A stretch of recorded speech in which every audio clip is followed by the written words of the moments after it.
तुकोबा आणि माऊलींच्या पालखीचं उद्यापासून प्रस्थान. मुसळधार पावसामुळे प्रशासन सज्ज. देहू आळंदीऐवजी थेट पुण्यातूनच पालखीत सहभागी व्हा, मुख्यमंत्र्यांचं आवाहन. रत्नागिरीला उद्या पावसाचा रेड अलर्ट. सर्व शाळा आणि महाविद्यालयांना सुट्टी जाहीर. विद्यार्थ्यांच्या सुरक्षिततेसाठी निर्णय. मुंबई, नाशिक, ठाणे, पालघरला उद्या रेड अलर्ट. नाशकात उद्या ढगफुटी सदृश्य पावसाची शक्यता. नाशिक, पालघरमध्ये उद्या शाळांना सुट्टी. अतिवृष्टीमुळे 11वी प्रवेशासाठी मुदतवाढ. विशेष फेरी 1 साठी 8 जुलैपर्यंत मुदत वाढवली. अतिवृष्टीमुळे शाळा महाविद्यालय बंद असल्यानं निर्णय. कनेक्टिंग लिंकवरील दरड हटवण्यात प्रशासनाला यश. थोड्या वेळात होणार मुंबई पुणे प्रवास सुसाट.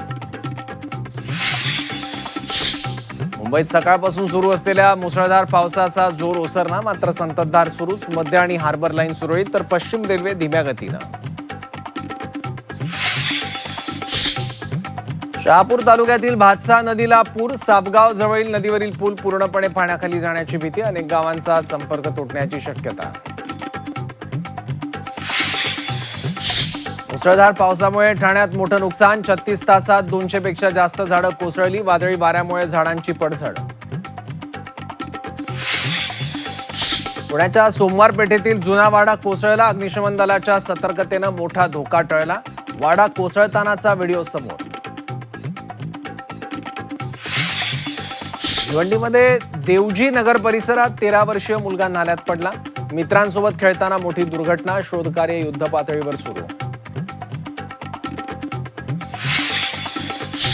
मंचरमध्ये दूध भेसळखोरांवर एफडी आणि पुणे ग्रामीण पोलिसांची धडक कारवाई.